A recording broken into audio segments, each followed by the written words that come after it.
Hello, hello, hello. Cassidy here, coming to you live for the very first time in a long time. And yeah, it's been a while since I've put anything new out here, live or not.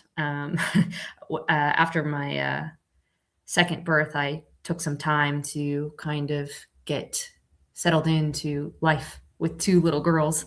Um, but when I kind of took my break, I had hinted that at the end of last year, I was going to come back with something new and something different. And well, that was the plan. But as life would have it, when November came around, which was sort of the time that I had planned to come back and sort of do some things to close off a few chapters, I was not ready. I was not ready to uh, yeah, I was not ready to release anything, and we'll get into that a little bit later. But I decided, okay, let's take a pause, let's take a break, let's take some time to figure out. Uh, yeah, just give yourself some space to have some time to get ready. So instead of releasing totally new things, I put in its place some recycled content from across the internet, things that I thought reflected a lot of the beauty that has come from my participation online with Estuary and sort of this YouTube world. And let that kind of be a placeholder to give me some space to collect my thoughts, collect my energy, and yeah, hit the ground running in January to move forward and close off some things. And what do you know? January came around and I still wasn't ready. And so instead of pushing things forward, I decided to take more time, extend my silence, and give myself the space to think through what I was wrestling with before I came and yeah, put anything new out. And since January to now, there have been a couple times where I have given my best shot to try to record something to break my silence, to start things again, to move things, and give you guys an update on where I've been. But it's just been very difficult to sit in front of a camera with the option to stop and record and think through all of the things, trying to say the things that I was thinking eloquently in the right tone. And it was just sort of debilitating. And so I figured I'm going to pull Luke Thompson. I'm just going to go live. I'm going to put out my thoughts into the world and give a little bit of update of where I've been, sort of what my plan is, what my plan was and is of sort of where I was going, what I was doing, and then kind of where it will lead to next. So hopefully you don't mind me rambling as I try to kind of get through these things. And then after that, if I have time, I'll share the link, open the chat up, and yeah, maybe we can talk through some of these things in dialogue. So let me just start with a family update. Both my girls are happy, healthy. We have two wonderful little beings in this household that bring a lot of joy. The youngest is loved by everyone, including her older sister, and I've just never been more fulfilled being a mother in my life. Just the joy those little things bring me is just overwhelming, and I'm so grateful for it. And it always makes me think very deeply about life and how I'm handling them and what I'm doing, and that kind of thought that is inspired by those two little beings extends into what I do here on YouTube and what I have done in my life before. They came into it. And there have been a couple things sort of hanging over my head or lurking in the background that have puzzled me in sort of the best way to move forward with integrity for myself, for my family, for my children, and for sort of the efforts that I had kind of put into before they were the major part of my life. For those of you who've been around my channel for a long time, you might know that I am a trained filmmaker. I got my degree in cinema from San Francisco State University, and spent most of my 20s working in different video entertainment industries, just trying to hack it as a filmmaker. And when I originally came back from studying abroad in Australia, I was really unsure of what I was going to do with that filmmaking. I was considering just going and working some corporate job in a communications department. I was thinking about, moving to LA or New York, trying to really do the real entertainment industry thing. But ultimately, I decided that I was going to, step forward and try to make my own film. And so I started a production company, and I took on the challenge of making my first feature film, which was a documentary about the tip-free restaurant movement in America. And that was a story that I sort of stumbled into when I was in college, trying to fund my way through film school. And there were just a lot of things about that story and that process of what restaurants were going through in America and why they were switching tip-free and how minimum wage was affecting all of that I thought was really fascinating. And I wanted to tell that story with integrity and nuance and give a voice to a group of people who felt like they were voiceless. And so that had been something I had worked for, almost half a decade in my life, trying to create this thing. And what a lot of people might not know is that this project on YouTube was actually very much influenced by the work that I was doing behind the scenes with this tipping film. When I first took it on, the idea was to do a very sort of small observational documentary that focused on this one restaurant and their sort of a year of going through this sort of tip-free restaurant. But as the project went on, it got bigger than I imagined it would be. And the tension of what existed in that conversation was bigger than I imagined it to be. And so I knew that if I was going to release this film, if I was going to do anything with it, I needed to get really good at having difficult conversations. And I was already doing that in my personal life. I worked in the comedy scene, and I was having really interesting, beautiful conversations about religion and politics, and just with anybody who would talk to me. And then being part of the estuary scene and talking to people on Discords and having these deep conversations was really, really helpful for me. But there was some added level of being able to do this with some sort of public facing perception, and using that to kind of hone this skill of being gracious in the face of difficult conversations, emotional conversations, and being generous to someone, even if I disagreed with what they thought. And so that's sort of how this all came about. But some of you may know that by the time the film came out and it premiered at the Portland Film Festival, I had met my husband, and I kind of made the decision to totally change my trajectory of life. Instead of chasing a career or trying to make it in film, I was willing to give it all up to, give a chance at this thing that would probably lead to a quieter life. But yeah, sort of, uncertain and beautiful. And, there was other things added to that too. When we first released the film, we had hoped that we would get into the 2020 film festival cycle. But that obviously kind of shifted when COVID happened. All of a sudden, things were getting shut down. The entertainment industry was flipped on its head. Nobody knew what was going on. And so we kind of took a pause with that. And then it eventually premiered in 2021 in the festival cycle. And so there was just this tension of like, well, what do I do with this thing? We've premiered it. And and that's great. But what do I do now? And there was never a clear answer. So I just kept it in a hard drive. And I went and I moved to the Netherlands, and then I got married, and then I got pregnant. And then there was all of these things that life just unfolded. And so I kind of just left it behind, but there's always sort of been this question haunting me of like, what do I do with this? What do I do with this film?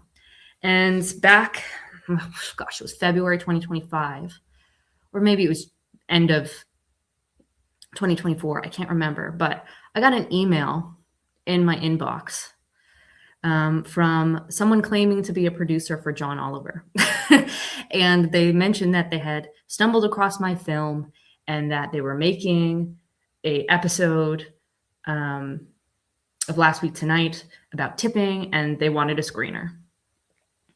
And at first I thought it was spam. I thought it was fake. But I did a little digging, and what do you know? It was John Oliver's producer. So I sent them a screener and nothing happened. They did release the episode eventually, but they didn't feature me. And I didn't necessarily think they would. But I think it just set in motion this other seed of like, okay, I kind of walked away from this conversation thinking it was over, but here we are years later, and there's still some interest to talk about it. So what am I going to do? How am I going to talk about it? And like, there's been several things that I've chased throughout the years trying to figure out, how do I release this thing? Do I do normal distribution? Do I try to get some agent that, advocates for me to kind of get a distribution deal? What do you do? Do I just release it myself through an aggregator or what? And I don't know. The questions just kept coming back to me of like, what is the purpose of this thing? And, when I started this thing, there were sort of, a couple purposes. One was, a career,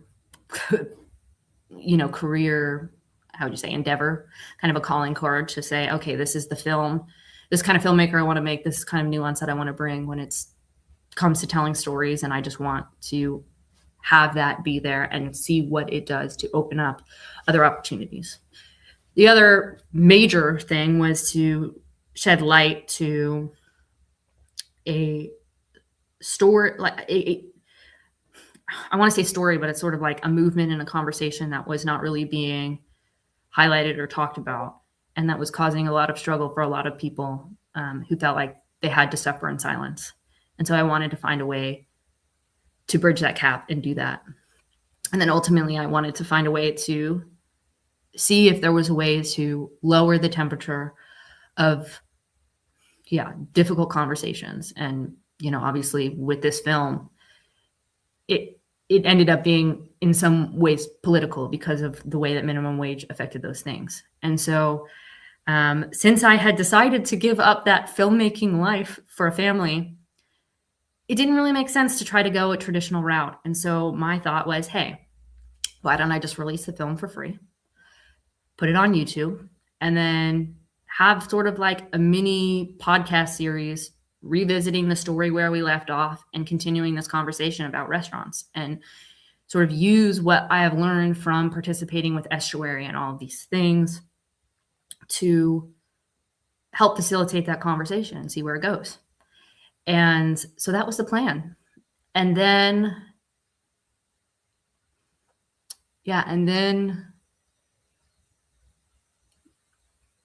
there was a string of not so lovely political things happening in the US that gave me pause. And honestly, just emotionally affected me in a way that was really difficult. In a ways, in a variety of different ways. And, there were moments, and thankfully they were small, but there were moments where I just wasn't okay. And so the thought of stepping into the ring and trying to talk about something political felt too much. It felt overwhelming. And yet there was this other part of me that was incredibly moved by what was going on and wanted to find something to do to help counter what I was seeing. It's very strange to watch your country go through a turbulent time abroad. There are times where it feels like the whole world is on fire. When in reality, it's probably a lot calmer than it is. But then, there's also this reality of you don't really know what's going on. And, you never, since I've moved to the Netherlands and I've lived here, there's certainly things about me that have become less American. But you don't lose that sense and that connection to what you grew up in and what you were part of. And I feel very humbled by all that's happening and unsure of what the right thing to do is. And so I've been struggling with that and figuring out, what do I say about it? And to be honest, there's not a lot I want to say about it. There's nothing that I haven't already said somewhere on the internet that doesn't reflect exactly how I feel about what has been happening lately in America, and whether it is more extreme than what we've seen before, or it just seems that way based on my removal from it, looking at the world from the outside, or the news cycle. I don't know, and I don't care. That's not fully the point for me. I think what I hope for as I move forward is that I don't lose the courage and the beauty to continue the conversations that I've been having for the last decade, that have been beautiful, that have been meaningful, that have been challenging, but that continue to acknowledge and see the beauty and humanity of the people who I'm talking to, and the beauty that I see in the world. And so that's my hope with whatever happens with what I move forward. So obviously I'm here now. I've broken my silence. I've kind of talked about it. Those are sort of the things I'm wrestling with. My plan to release it the way that I had didn't go quite on the timeline that I hoped. So what am I going to do now? Well, there's a couple things.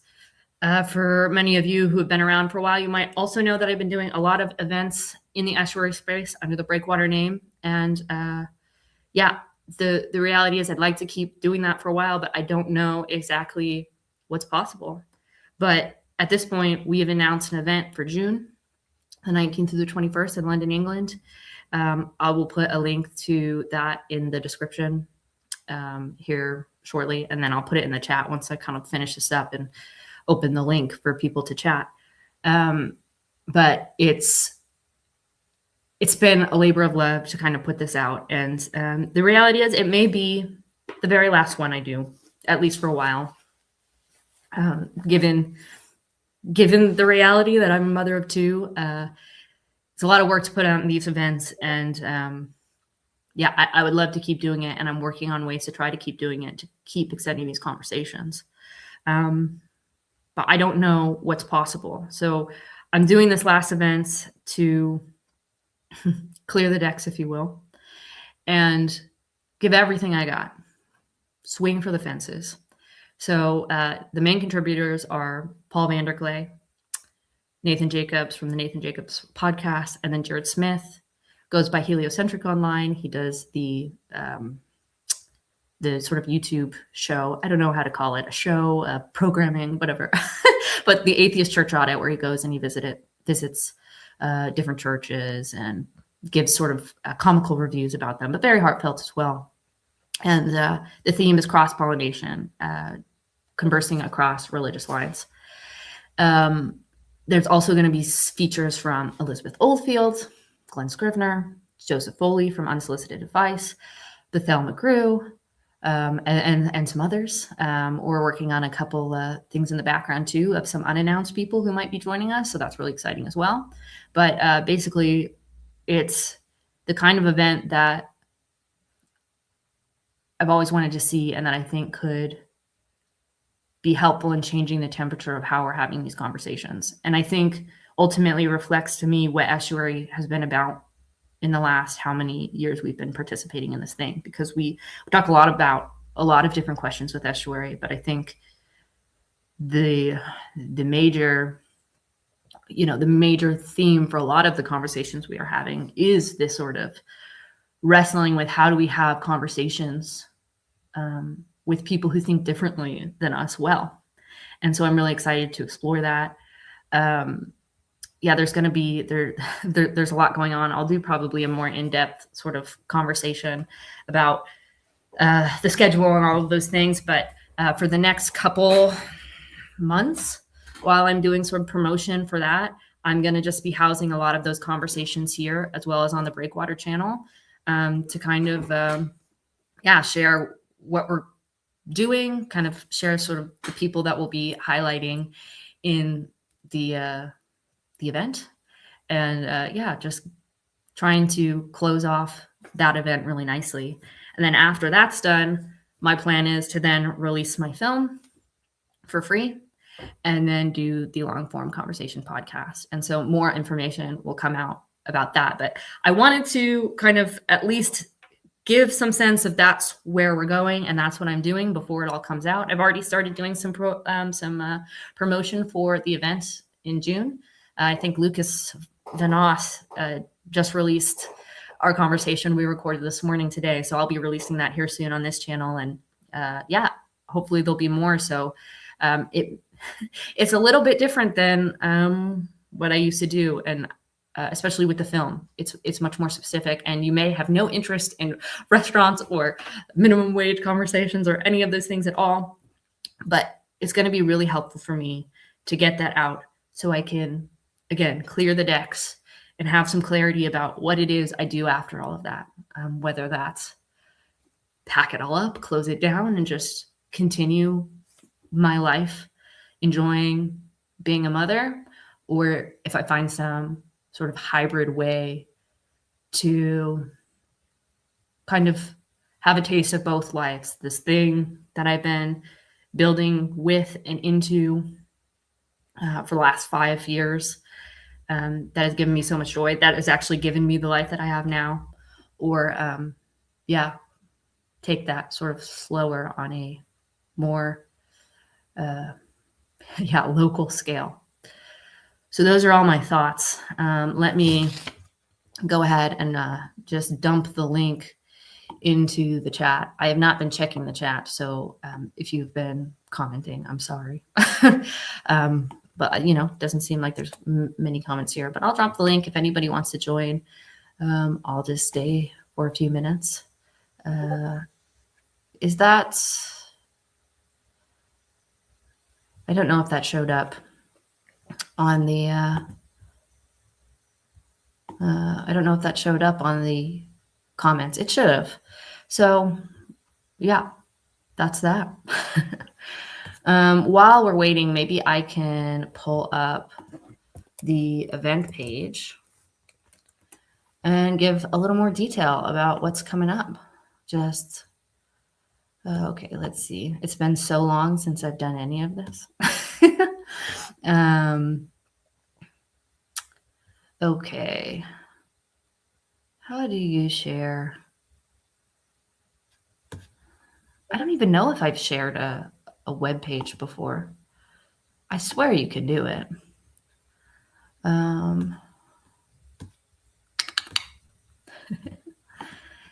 Okay. Oh, yeah. Apologies for the boring streaming.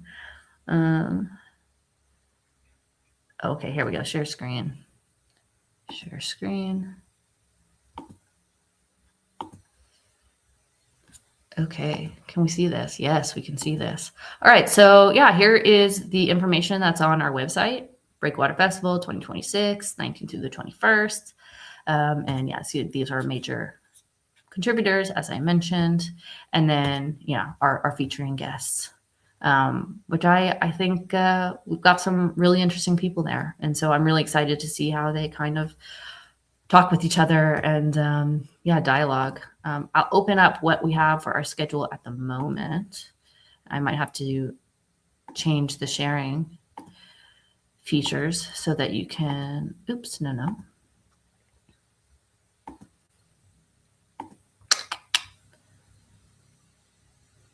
Breakwater Festival. Yep, there we go. Okay, so this is our official schedule. Is it loading? Can you see it? Okay, great. This is our official schedule. There's that theme, cross-pollination, and we've got sort of a jam-packed 3-day event. So Friday night is sort of a kickoff event, and we originally were going to just have it sort of be an open gathering, but Joseph Foley, we had a contract for him for the last festival that we had to cancel, and the only day he was available was the 19th, so we still thought it was worth it to try to get him on and engage with some of the other speakers. So we're going to have a little pub chat with Nathan, Joseph, and Paul. And I have a call scheduled later next month to kind of talk to them a little bit more about the form and the subject matter of that. But I'm really excited about how that'll all turn out and what will go. But there'll definitely be space for those who want to be a part of that conversation to listen and be there, but there'll also be some space for people who just want to chat and mingle among themselves to do that as well. So it'll still be able to have sort of that kind of, free form part of it. And there will be a chunk of that time where it is just connecting and sort of just getting excited and meeting each other for what's coming up. And then the next day we have the sort of main speaker day on Saturday at St. Mark's in Clerkenwell. And the first panel was sort of I called it Uprooted. And basically it's going to be people sharing their stories of sort of faith transitions, faith disruptions. And I'll be working with Jared Smith to kind of figure out the flow of that. And so I'm really excited to kind of see how it goes and give people a space to share their stories. Because I think that's so much about what Estuary has been, about sharing their stories and the way that it disrupts your world and how you manage that and work through that and continue to find meaning. The second sort of event we have on the docket is sort of an apologetics conversation about the effectiveness, the helpfulness of apologetics. And we're going to feature Nathan, Jared, and then Bethel McGrew. And I think that'll be a really interesting conversation because all three of them have some experience with apologetics and the way that it shaped their lives. And so I'm really eager to see how they engage together with that. And then after lunch, we're going to have an Estuary break leadership panel where we're going to feature some sort of estuary leaders from local estuaries, give them a chance to share about what they're doing and some of the ups and downs and growing pains they've had in trying to do estuary and the beauty they've seen from it. And so it's been something we've done at all of these festivals, and I'm just really grateful that we get to do it again. And then for the next section, we have Paul doing a randos conversation with a mystery guest. And so, I've always loved the randos conversations with Paul, and I've always wanted to, see if there was a way to do something like this live. And I'm really excited to see how it goes. It could be terrible, but I think it'll be really interesting. And so we're working right now to kind of figure out who that mystery guest will be. So, it's still in the works, but we've got a couple good leads, and so I'm really excited about it.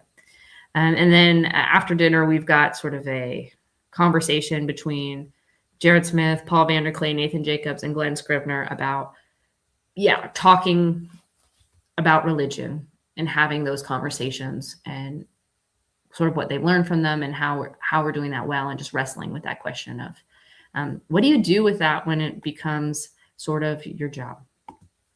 And then Sunday is kind of an interesting day. So the first half, we are joining the Ready Singer 1 musical performance, which is a sort of an open rehearsal for this a cappella choir that sings anime and video game music. And we wanted to include this because, one, we really like to include some sort of arts or non-thinky talky activity in what we do. And we also wanted to make something that was available to everyone. And so by joining this cultural experience that is already free and open to anyone, we can open that space for people who want to still be a part of what we're doing, who want to be connected with people who are also doing estuary, where they can come and do that. And so, we're excited to do that for that first half. And then the second half of the day will be at St. Marybone's Parish Church in Mayfair, and we'll be screening Nathan Jacobs' film Becoming Truly Human. And then to close off the event, we'll be doing a live speaker estuary conversation there. And so far we have myself, Paul, Jared, Nemo the Mormon, and Bethel McGrew on the dockets, but we are kind of in the works of potentially adding another person, or maybe even swapping out a person if possible. So we'll see how it all goes, but those things are all sort of in the works. And then throughout all of this, for anyone who has sort of a 2-day pass or a full festival pass, we're going to have breakout rooms open so that people can participate that are kind of be running in conjunction with the main schedule. In previous years, we've always sort of blocked it out so that we only had main schedule, like the only thing that we were doing on the schedule was estuary. But because of the venue and sort of the scale of what we're doing, it was just a better option to have these smaller breakout rooms kind of going on while the main events were going. So it's sort of like a choose your own adventure. Do you go and you participate with a conversation, or do you watch others kind of participating? But I hope that all of it kind of reflects that estuary, the estuary mode, the estuary mindset and sort of spirit that we've been cultivating for the last couple of years. And there's some bios here if you want to check it out, some of the more venue information. But that's kind of the bulk of it. I know I stumbled through that, but hopefully it was sort of helpful. Hope you found it interesting. And I'm gonna hopefully be able to talk about it more and more succinctly in some of the other stuff that I'll be releasing soon. But it's been very helpful to kind of just talk through it and think through it without all of the pressure. Unless there's anybody screaming in the comments who wants to join, I'm probably going to be shutting this down now. To get back to my life and I'm sure you don't want to sit and hear me do filler. Definitely not. So, there's one thing that I did forget. If you are watching this and you missed me live, oh no, I will be in the next sort of weeks leading up to the festival, be hopping into the Breakwater Discord and the voice channel and just being there for a little bit of time from 7:30 onward, probably at most 2 hours, but from 7:30 Netherlands time, Central Eastern European time. What's the time zone? I don't know. It doesn't matter. Dutch time, to just be there to answer questions, to talk with people, connect with people, and hopefully it gives people a chance to meet each other who are coming to the event, get a little bit connected. And I'm there to answer questions, but honestly, just be there to talk about whatever people want to talk about when they join. If we have enough people, we may do estuary protocol. We may just have it be sort of like the early Bridges of Meaning Discord days where we talk and we connect with each other and we open up to